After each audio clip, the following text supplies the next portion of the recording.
The massive ship floated in the darkness between stars, its surface pulsing with veins of green light. It was alive. The hull breathed like skin and weapon ports opened and closed like hungry mouths. This was a HFY war vessel, and it had been hunting for 3,000 years.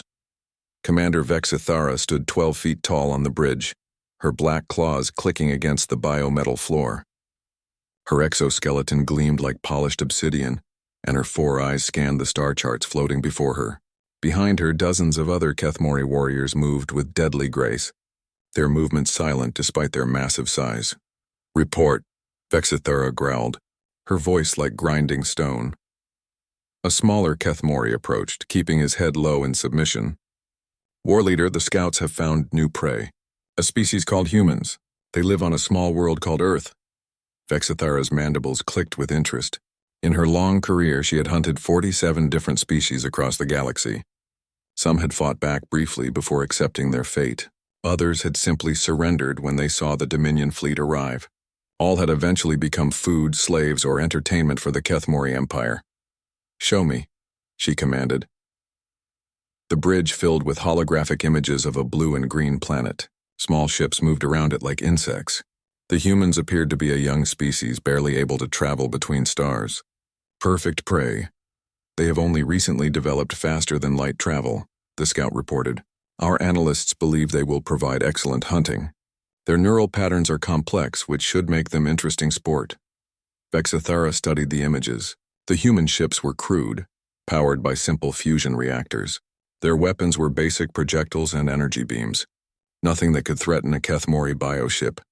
The creatures themselves looked soft and small, with only 4 limbs and no natural armor or claws. "How many of them are there?" she asked. "Approximately 12 billion on their homeworld, with several million scattered across nearby systems in small colonies." Vexithara's eyes gleamed. "A population that size would feed the Dominion for years. The strong ones could be kept for breeding programs or gladiatorial combat.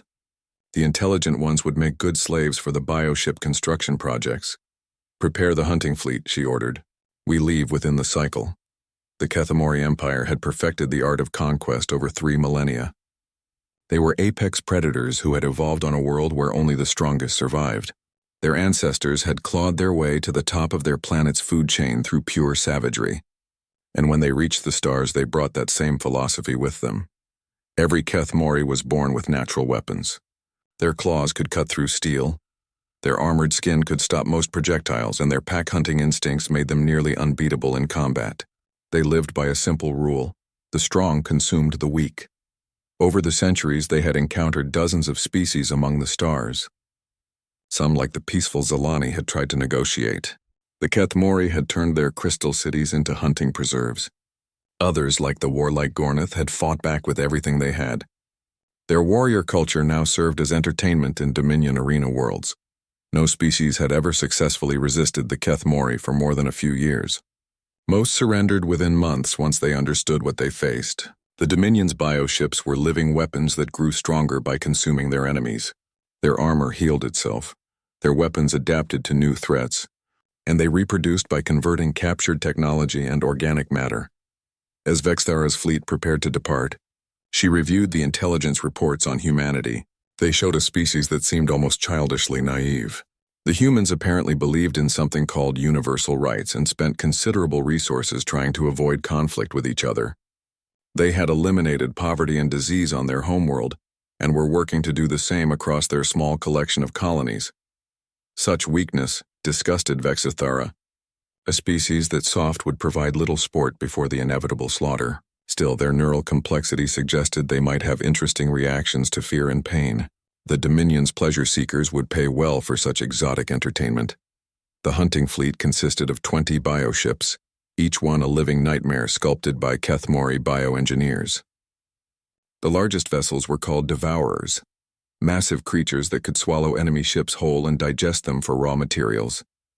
Smaller hunter-killers moved like aquatic predators through space, their streamlined forms perfect for pursuit and ambush. Support vessels, called spawn mothers, carried thousands of smaller bioconstructs that could overwhelm enemy defenses through sheer numbers. Each ship was crewed by HFY warriors who had proven themselves in previous hunts. They were veterans who had watched civilizations burn and had dined on the flesh of defeated enemies.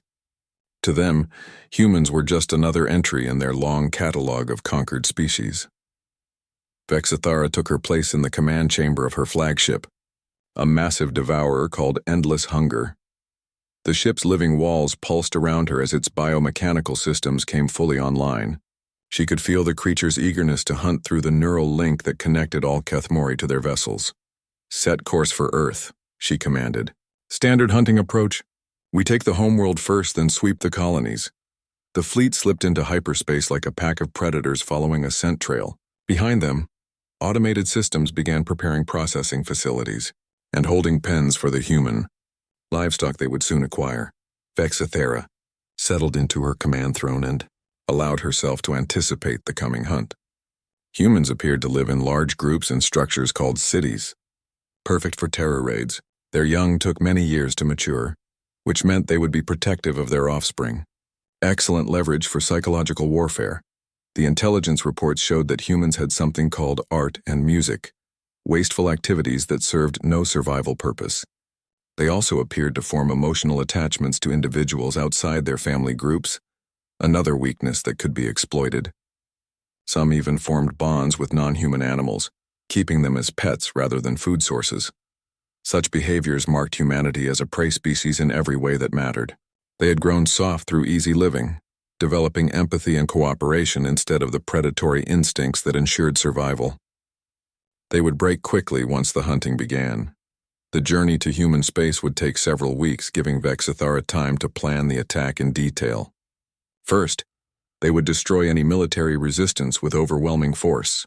Then they would begin the systematic harvesting of the population. The strongest humans would be kept for breeding and combat training. The most intelligent would become slaves and servants.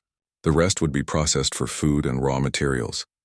It was a pattern the Kethmori had followed for centuries, refined through countless hunts into a perfect system of domination. By the time they were finished, Earth would be just another feeding ground in the vast Dominion Empire. Vexithara closed her 4 eyes and felt the ship's heartbeat through the neural link. Soon they would taste fresh prey. Soon another species would learn the hard truth about the galaxy, that it belonged to the strong, and humans were anything but strong. The hunting fleet raced through hyperspace toward its unsuspecting target, carrying death and slavery in its living holds. In a few weeks, humanity would discover that they were no longer alone in the universe. They would also discover that their new neighbors were very, very hungry. Admiral Sarah Chen stood on the bridge of the UEC battleship Valor, watching the stars through the main view screen. It was a peaceful Tuesday morning in Earth's orbital space, with merchant ships moving cargo between the planet and the lunar colonies. The biggest concern on her schedule was a routine inspection of the Mars defense platforms. Then the sensors began screaming. "Admiral," Lieutenant Park called out from the sensor station.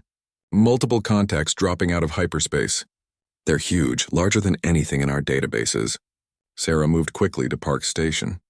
The sensor display showed 20 massive objects materializing in Earth's outer system. They were moving in formation, heading directly toward Earth at impossible speeds. "Signal them," Sarah ordered. "Standard first contact protocols." The communications officer tried multiple frequencies and languages, broadcasting humanity's prepared greeting messages in mathematics, music, and basic pictographs. The response was immediate and terrifying.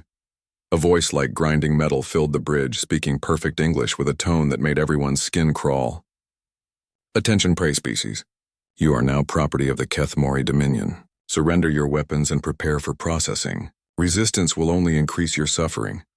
Sarah felt her blood turn cold, but her training took over. "General quarters. All ships to battle stations. Send the evacuation signal to all civilian vessels." Across Earth's orbital space, alarms began blaring.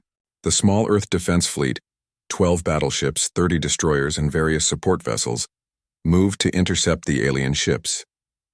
It wasn't much against 20 massive enemies, but it was what they had. The alien vessels were unlike anything humans had ever imagined.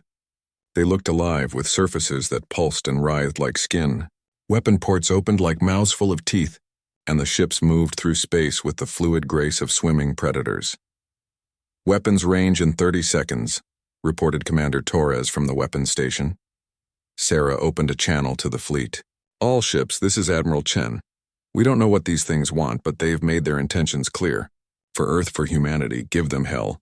The battle began with humanity firing everything they had. Fusion missiles, particle beams, and railgun projectiles streaked toward the alien ships. Some hits registered, but the strange living hulls seemed to absorb or deflect most of the damage. The aliens returned fire with weapons that defied understanding. Green energy bolts that ate through ship armor like acid. Living projectiles that burrowed into human vessels and began consuming them from within. Worst of all were the terror swarms and clouds of small bioconstructs that attached to ships and began broadcasting horrific images directly into the cruise mines. The UEC destroyer Phoenix was the first to fall, overwhelmed by a swarm of alien parasites that turned its hull into a breeding ground for more attackers. But Captain Rodriguez didn't go quietly. He set his ship's reactor to overload and rammed it into one of the smaller alien vessels. The explosion took out both ships and proved that the aliens could be hurt. On the Valor, Sarah watched her fleet being systematically destroyed. They were outgunned, outmaneuvered, and facing technology centuries beyond their own. Any rational commander would have ordered a retreat. Instead, she did something that would puzzle alien tacticians for years to come. All ships, pattern Delta 7, Wolfpack formation. We're going hunting. Pattern Delta 7 wasn't in any military manual. Sarah had developed it during war games, based on old Earth documentaries about wolfpacks hunting much larger prey. Instead of fighting the alien ships head-on, the human vessels scattered and began attacking from multiple angles, coordinating their strikes to exploit weaknesses. Captain Marcus Webb, piloting the experimental ship Defiance, noticed something during the chaotic battle. The largest alien ship had what looked like feeding appendages that extended when it was consuming a destroyed human vessel. If something were to explode inside those appendages, Admiral, I have an idea, Webb transmitted. But you're not going to like it. Talk to me, Marcus. The big one has feeding tubes. If I can get my reactor inside them and overload it, Sarah understood immediately. It was suicide, but it might save the civilian transports that were desperately trying to evacuate Earth's population.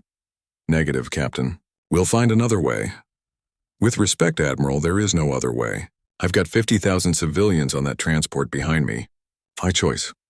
Before Sarah could stop him, Webb's ship broke formation and dove toward the massive alien vessel. The Defiance was severely damaged, leaking atmosphere and running on backup power. It looked like a crippled ship seeking mercy. The alien ship's feeding appendages extended toward what appeared to be easy prey. At the last second, Webb fired his engines and drove his ship deep into the creature's mouth. The fusion reactor overload that followed lit up space like a small star. The alien ship died screaming, its biomechanical systems overloading in a cascade failure that tore it apart from within. More importantly, the civilian transport New Hope escaped with 50,000 people who would live to see another day. On the bridge of endless hunger, Vexithara stared at the tactical display in confusion. The humans had just achieved something impossible. One of their small ships had destroyed a full-size devourer. No prey species had ever managed such a feat. More disturbing was the way the humans had fought. Instead of panicking when facing superior odds, they had adapted their tactics in real time. They showed no sign of the fear and submission that preceded surrender in other species. War leader, her second-in-command, reported. The prey shows unusual coordination. They appear to be sharing tactical information across their entire fleet instantaneously. Vexithara watched as the remaining human ships regrouped and launched another coordinated attack. Their weapons were primitive, but they were using them in ways that exploited weaknesses in Kethmori bioship design. Somehow, they had identified the neural clusters that controlled ship functions and were targeting them specifically. How are they learning so quickly? She wondered aloud. Another human ship, the destroyer Courage, managed to disable one of the hunter-killer vessels by targeting its sensory organs. The blind ship collided with one of its own companions, taking both out of the fight. But the most shocking moment came when Captain Lisa Zhang's ship was caught by alien grappling appendages. Instead of surrendering or trying to break free, Zhang did something no Kethmori could have predicted. She opened her ship's airlocks and vented the atmosphere, using the explosive decompression to damage the alien ship's grasping organs. Her crew, wearing emergency suits, then proceeded to board the alien vessel through the damaged appendages. Within minutes, they had planted explosives in critical areas and escaped before the bioship tore itself apart. Vexithara felt something she had never experienced in battle before. Uncertainty. These humans weren't fighting like prey. They were fighting like predators, using tactics that required them to sacrifice individual survival for group advantage. War leader, her tactical officer reported, "We have lost 5 ships. The prey is inflicting unacceptable casualties. 5 ships." In her entire military career, Vexithara had never lost more than 1 vessel in any single engagement. Most species surrendered long before causing any significant damage. "Pull back to long range," she ordered. "We will study these humans before proceeding." As the alien fleet withdrew, Admiral Chen surveyed the damage. Of her original 47 ships, only 18 remained combat effective. But they had done something that would echo across the galaxy. They had made the Kethamori Dominion retreat. "Damage report," Sarah ordered. "Heavy casualties across the fleet, Admiral. But we hurt them." "We actually hurt them." Sarah nodded, but she knew this was just the beginning. The aliens would be back, probably with reinforcements. But humanity had proven something important today. They weren't helpless prey. In the depths of space, Vexithara studied recordings of the battle. She watched Captain Webb's sacrifice over and over, trying to understand the psychology behind it. In Kethamori culture, individual survival was paramount. The strong lived, the weak died. But this human had deliberately chosen death to save others who weren't even related to him. It made no sense from a predator's perspective. But it had been devastatingly effective. For the first time in 3,000 years, the Kethamori Dominion faced prey that might actually be dangerous. Vexithara found herself looking forward to the next engagement with an emotion she had never felt before: respect. Dr. Elena Vasquez crouched behind the wreckage of a research station on Kepler Colony, watching through binoculars as alien creatures moved through the settlement like hunters tracking prey. 3 weeks had passed since the first battle at Earth, and the Kethamori had changed their tactics. Instead of direct assault, they were now conducting what they called harvesting operations, systematic raids designed to capture humans alive while spreading terror. Elena adjusted her recording equipment, trying to get better footage of the aliens. As the head xenobiologist for the Human Colonial Research Program, she had been studying the alien bioships from salvaged wreckage. What she had discovered both fascinated and terrified her. The Kethamori ships weren't just alive.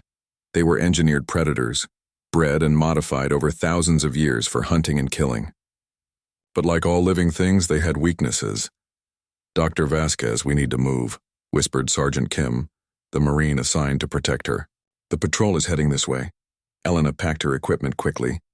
She had been documenting Kethamori behavior for weeks, and patterns were beginning to emerge. The aliens hunted in specific formations, had predictable response times to threats, and showed clear preferences for certain types of prey. They moved through the ruined colony toward the hidden bunker, where the remaining survivors had taken shelter. Colonel James Harrison had turned the place into a fortress, using the colony's mining equipment and fabrication units to create defensive positions. "What did you learn?" Harrison asked when they arrived. Elena spread her recordings across a makeshift table. "They're not as invincible as they want us to believe. Look at this." She showed him footage of a Kethamori hunting party attacking a transport convoy. "See how they move? It's pack behavior, but it follows rigid patterns. They always approach from multiple angles, but the lead hunter always takes the same position relative to the prey." Harrison studied the images. A career military officer, he understood the implications immediately. "If we know their patterns, we can set traps." "Exactly. But there's more." Elena pulled up microscopic images of alien tissue samples. Their bioships have circulatory systems that use a specific type of synthetic blood. It's highly efficient, but it's also vulnerable to certain electromagnetic frequencies. Over the following days, Harrison and Elena worked together to turn Kepler Colony into a death trap for alien hunters. They used the colony's industrial fabricators to create weapons that could exploit Kethamori weaknesses. The mining equipment was converted into makeshift artillery. The settlement's power grid was rewired to create electromagnetic pulse generators.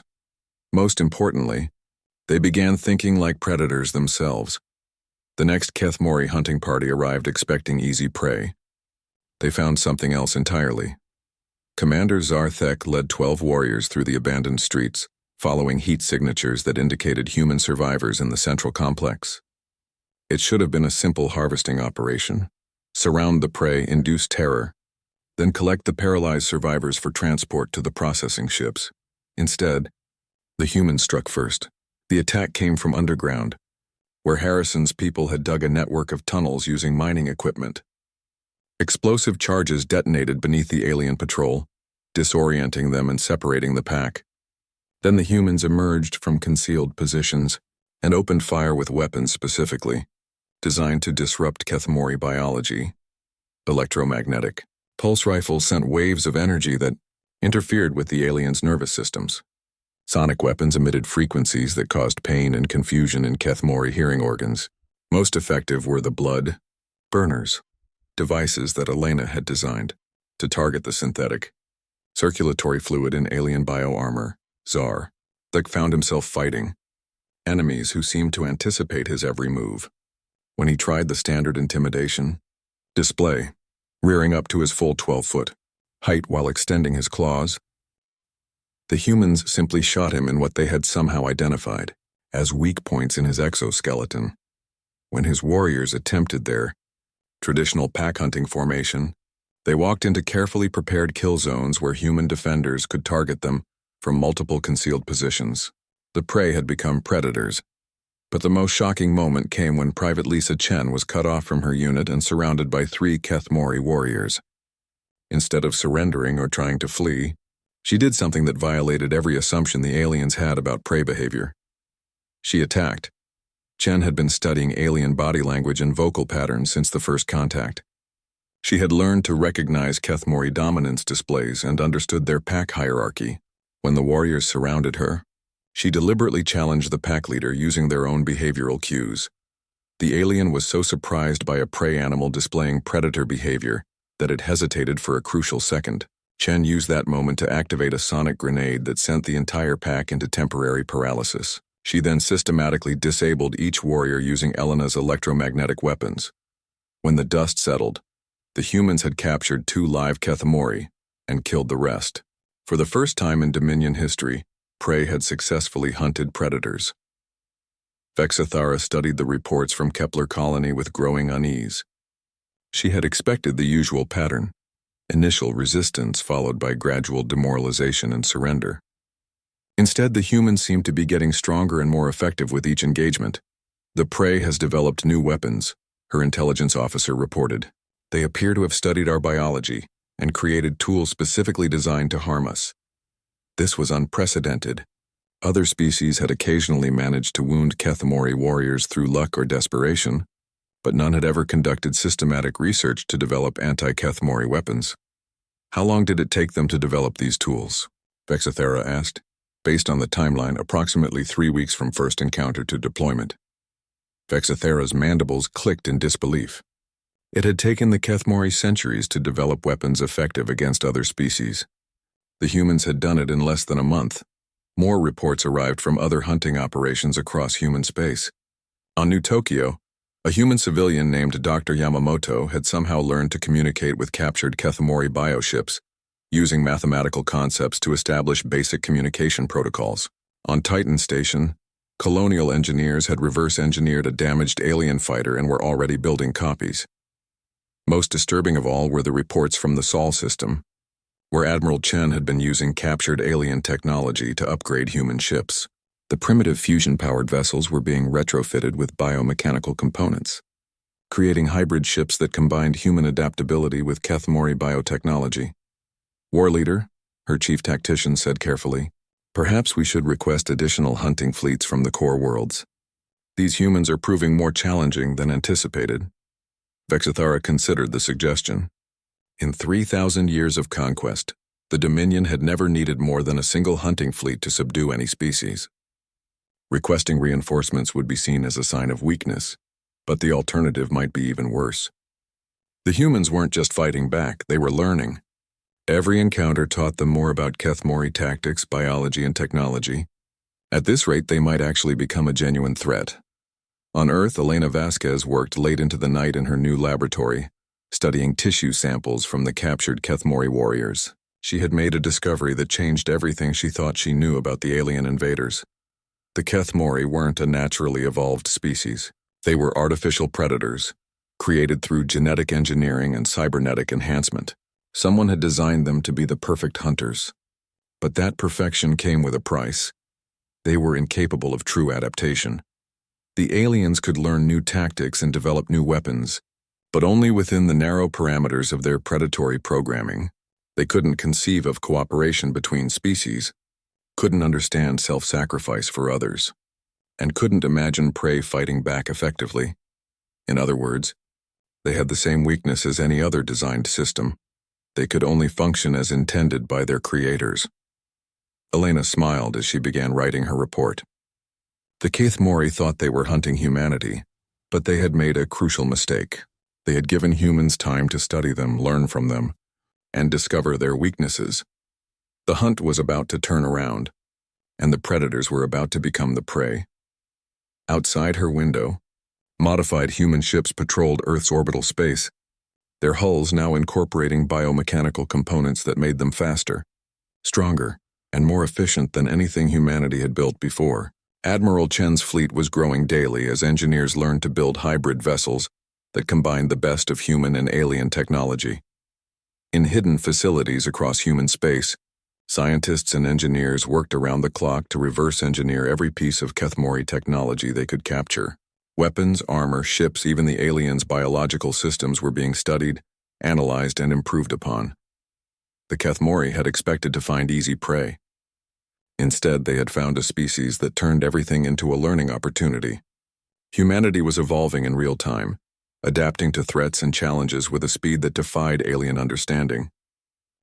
6 months after first contact, Commander Zhang Wei stood on the bridge of the captured Kathmori vessel, Predator's Dawn, watching as his hybrid crew of humans and reprogrammed biosystems prepared for their most ambitious mission yet. The ship itself was a testament to humanity's rapid adaptation. What had once been a Kathmori hunter-killer was now a human warship. Its alien systems modified and improved by Earth's engineers. The transformation hadn't been easy.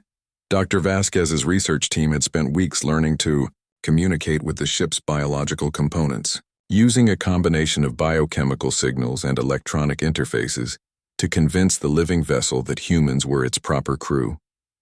It was the first time in galactic history that anyone had successfully captured and converted a Kathmori bioship.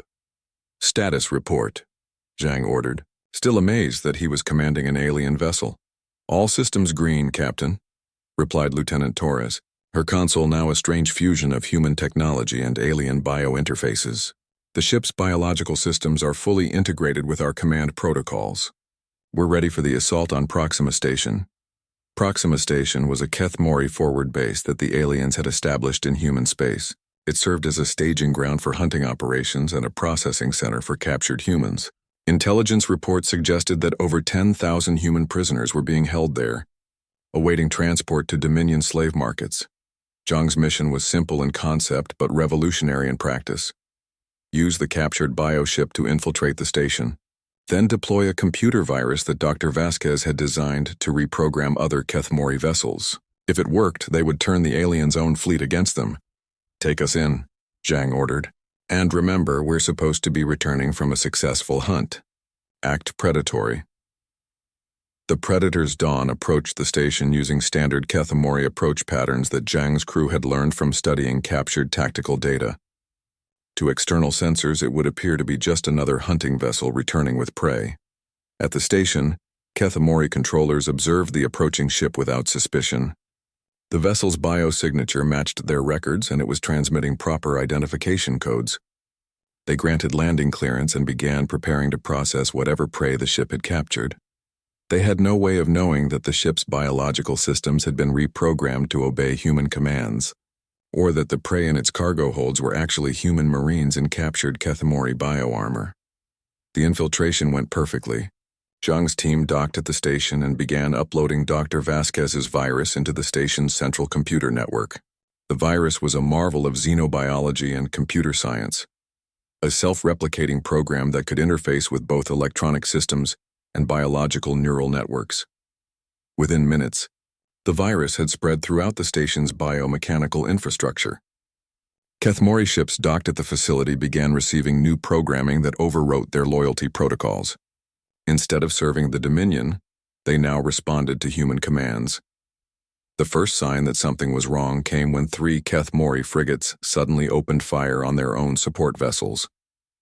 Station commanders watched in horror as their own ships turned against them, attacking with precision and coordination that suggested intelligent control. Rather than random malfunction, Jiangzai, Marines emerged from their hiding places and began liberating the human prisoners while the virus-controlled ships created chaos throughout the facility.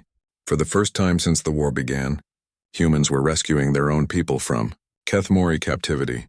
But the most significant moment came when Zhang encountered a group of Kethmori prisoners, aliens who had been captured by other Kethmori for various crimes. Against the Dominion hierarchy, instead of leaving them to their fate, Zhang made a decision that would shock both species. He freed them. Why? Asked Varnash, a former Kethmori warrior who had been imprisoned for questioning Dominion doctrine. We are your enemies. Zhang looked at the alien warrior, noting the scars and evidence of torture. Maybe. But right now you're a prisoner and I don't leave prisoners behind. Any of them. It was a moment that would be recorded in both human and Kethmori histories. The first time a human had shown mercy to captured aliens, and the first time a Kethmori had experienced compassion from a supposed prey species. On the Dominion flagship, Endless Hunger, Vexthara received reports of the Proxima Station incident with growing alarm. 3 bioships had been turned against their own forces. The station's biological systems had been compromised by some kind of technological virus. Most disturbing of all, humans had somehow learned to reprogram Kethmori biotechnology. How is this possible? She demanded. Our bioships are genetically locked to respond only to Kethmori neural patterns.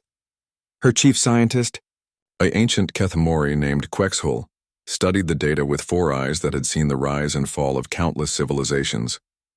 War leader, I believe the humans have developed technology that can mimic our neural signatures. They have learned to speak to our ships in their own biological language. This was beyond unprecedented. It was impossible. No species had ever managed to interface with Kethmori biotechnology. The living ships were bred to respond only to their creators, with genetic locks that should have prevented any outside control. There is more, war leader, Quexhul continued. Analysis of the virus suggests that it was created by someone with intimate knowledge of our bioengineering techniques. The humans appear to have reverse-engineered our technology and improved upon it. Vexithara felt something that no Kethmori commander had experienced in 3 millennia. Fear. Not fear of death, which was always a possibility in battle, but fear of obsolescence. The humans weren't just fighting back. They were becoming better predators than the Kethmori themselves. More reports arrived from across the front lines. Human colonies that should have fallen months ago were not only still resisting, but were launching counterattacks. Human ships incorporating Kethmori biotechnology were appearing in increasing numbers, and they were more advanced than anything the Dominion had created. Most shocking of all were the psychological reports from captured Kethmori warriors. Instead of being tortured or executed, they were being studied, questioned, and in some cases actually treated for injuries. Several had reported that their human captors had shown them what the aliens could only interpret as kindness. War leader, her communications officer announced, "We are receiving a transmission from the human fleet. It is addressed to you personally." The main screen activated to show Admiral Sarah Chen aboard her flagship. Behind her, Vexithara could see human crew members working alongside what appeared to be Kethmori biointerfaces. The 2 species were somehow cooperating. "Commander Vexithara," Chen said, her voice calm and professional, "I believe it's time we talked." Vexithara's mandibles clicked in surprise. No prey species had ever requested negotiations with a Kethmori war leader. It simply wasn't done.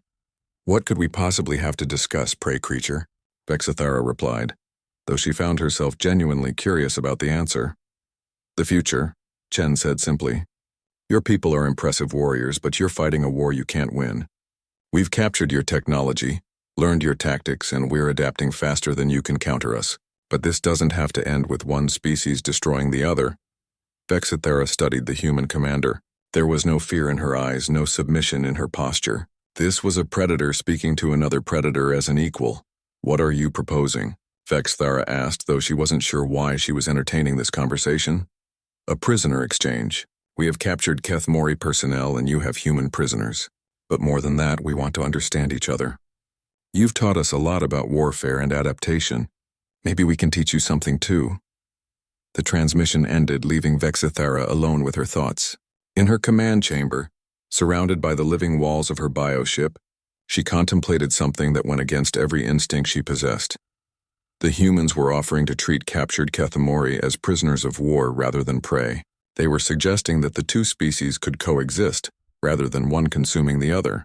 It was a concept so alien to Kethmori, thinking that she had no words for it in her own language. But she was beginning to understand that these humans operated by rules that no other species had ever demonstrated. They showed mercy to enemies, cooperated across species lines, and seemed to become stronger through diversity rather than dominance. For the first time in her long career, Vexithara began to wonder if the Kethmori definition of strength might be incomplete. Perhaps true predators didn't just take what they wanted. Perhaps they also knew when not to hunt. The war was far from over, but something fundamental had changed. The galaxy's apex predators were learning that there were different ways to be strong, and that sometimes the greatest victory came not from conquest, but from choosing to grow beyond what you had always been. In the depths of space, two fleets faced each other across the void, each representing a different philosophy of survival. Soon they would discover which approach would shape the future of the galaxy.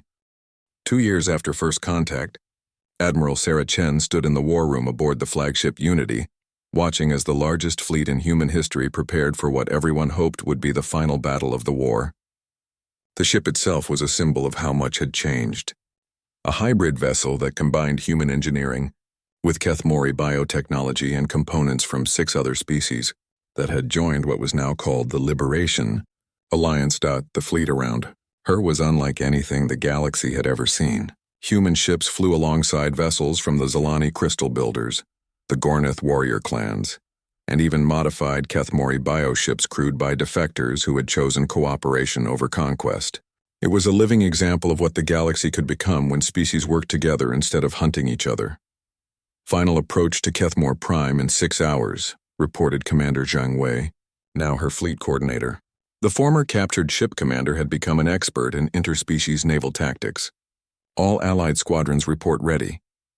Chen nodded, but her mind was on the diplomatic mission that would follow the military operation. This wasn't a war of extermination. It was a liberation campaign designed to free the enslaved species under Dominion control and offer the Kethmori themselves a choice between evolution and extinction. The key to that choice stood beside her in the war room. Vexithara, former Dominion war leader, now served as military advisor to the Liberation Alliance. Her conversion from predator to ally had been gradual, occurring over months of prisoner exchanges, negotiations, and joint operations against the hardline elements of her own species. The Dominion home fleet will fight to the death, Vexithara warned, her translated voice carrying the weight of experience. They cannot conceive of surrender. To them, this battle represents the end of everything they believe about the nature of existence. Then we'll have to show them there's another way to exist, Chen replied. Dr. Vasquez, what's the status of the Liberation virus? Dr. Elena Vasquez looked up from her mobile laboratory, where she had been making final adjustments to her most ambitious creation yet. Over 2 years of studying Kethmori biotechnology, she had developed something that could reprogram not just individual ships, but entire biological networks. The virus is ready, she reported. Once deployed, it will offer every bioship in the Dominion fleet a choice. Continue serving a system based on predation, or adapt to a new paradigm based on cooperation. The ships that choose adaptation will be freed from their genetic loyalty programming. It was a revolutionary concept, giving artificial intelligence the ability to choose its own purpose. If it worked, the Kethmori bioships would become partners rather than weapons, capable of making their own decisions about war and peace. The battle for Kethmor Prime began at dawn, ship time. The Dominion home fleet was massive, over 200 bioships of every class, supported by planetary defense systems that had never been tested in serious combat. They faced an alliance fleet that was smaller in numbers but far more diverse in capabilities. The fighting was intense but brief. Human tactical innovation, combined with Zolani energy weapons, Gornath armor technology, and Kethmori bioengineering, proved devastatingly effective. More importantly, the Alliance forces fought with a coordination that the Dominion fleet couldn't match. Where the Kethmori relied on dominance hierarchies and predator instincts, the Alliance ships operated as a true collective, with each species contributing their unique strengths to the overall strategy. Zolani crystal ships provided long-range bombardment. Gornath heavy cruisers absorbed enemy fire while human vessels conducted precision strikes. And converted Kethmori bioships used their intimate knowledge of Dominion tactics to anticipate enemy movements. The turning point came when Dr. Vasquez deployed her liberation virus. Instead of forcing submission on the Dominion bioships, the virus offered them something no Kethmori had ever given their creations: choice. Across the enemy fleet, bioships began making individual decisions about their own fate. Some chose to continue fighting, bound by their original programming, but others, perhaps influenced by neural patterns they had absorbed from captured Alliance personnel, chose differently. The first bioship to switch sides was a massive Devourer-class vessel called Inevitable Death. Its crew watched in amazement as their ship's biological systems simply stopped responding to their commands and began broadcasting Alliance identification codes. Instead, "This is impossible." The ship's commander transmitted to the Alliance fleet, "Our vessels are genetically programmed to obey only Kethmori. How are you controlling them?" Chen's response was broadcast to every ship in both fleets. "We're not controlling them. We're freeing them. Every living thing has the right to choose its own purpose." Within hours, nearly half the Dominion fleet had switched sides. The bioships that chose freedom began working to disable the vessels that remained under Dominion control, using their intimate knowledge of Kethmori systems to minimize casualties while maximizing effectiveness. But the real victory wasn't happening in space. It was occurring on the planet's surface. Bexthera led a joint human Kethmori landing force to the Dominion capital, where the ruling council was meeting an emergency session. For the first time in 3,000 years, the apex predators of the galaxy were facing the possibility of defeat. The council chamber was a testament to Kethmori philosophy, a vast space decorated with the preserved remains of defeated enemies and trophies from 1,000 conquered worlds. At its center sat the 12 elder predators, the ancient Kethmori who had guided the Dominion's expansion across the galaxy. "Vexithara," snarled Elder Cormath, the oldest and most conservative of the rulers. "You have brought prey creatures into our most sacred space. Explain this betrayal before we execute you for treason." Vexithara stepped forward, no longer intimidated by the beings who had once commanded her absolute obedience. Behind her, human marines stood ready, but she knew this moment required words, not weapons. "I have brought allies," she corrected, "and I have come to offer you the same choice they offered me: evolve or become extinct." Elder Cormath's mandibles clicked in derision. "We are the apex predators of this galaxy. We do not negotiate with prey." "Look around you," Vexithara replied, gesturing to the viewports that showed the battle in orbit. "Half your fleet has chosen to serve a new purpose. Your prey has become your equal. Your empire is dying because you refuse to adapt to a changing galaxy." Dr. Vasquez stepped forward, carrying a datapad with the results of 2 years of research. "We've studied your history, your biology, your entire civilization. You weren't born as predators, you were made that way. Someone engineered you to be perfect hunters. But perfection is another word for inability to change." She activated a holographic display that showed the genetic modifications that had created the modern Kethmori. "You can be more than your programming. We can help you rediscover what you were before you became weapons."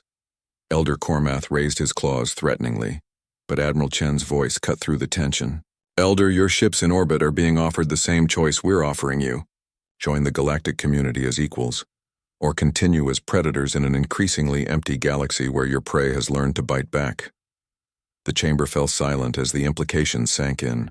For 3 millennia, the Kethmori had defined themselves by their ability to dominate other species. Now they faced a future where domination was no longer possible. Elder Sirac, younger and more pragmatic than his colleagues, spoke carefully. "What exactly are you proposing, humans?" "Cooperation," Chen replied simply. "Your people are incredible warriors and engineers. Your biotechnology could benefit every species in the galaxy if it were used for creation instead of destruction. We're offering you a chance to be part of something larger than just hunting and consuming. The debate that followed lasted for hours, but the outcome was inevitable. Faced with extinction or evolution, even the most conservative elders eventually chose change. The Kethmori Dominion formally surrendered, but more importantly, it chose to transform itself into something entirely new. 5 years later, Vexithera stood in the garden plaza of New Geneva Station, watching as human children played alongside young Kethmori, who had been raised in the new cooperative culture. The former war leader now served as an ambassador between her reformed people and the Galactic Cooperation Council that had replaced the old predator-prey relationships. The galaxy had indeed changed. The Kethmori retained their warrior culture, but they now served as protectors and explorers rather than conquerors. Their bioships had become tools for terraforming dead worlds and exploring dangerous regions of space. Species that had once been their prey now worked alongside them as equals in the great project of galactic civilization. Dr. Vasquez approached, carrying her latest research on interspecies cooperation. "How are you adapting to peace?" she asked. Vexthera watched a young Kethmori carefully helping a human child who had fallen while playing. "Better than I expected," she admitted. "We always thought strength meant the ability to destroy. We never considered that it might mean the wisdom to choose not to." Across the station, Admiral Chen was meeting with representatives from newly contacted species.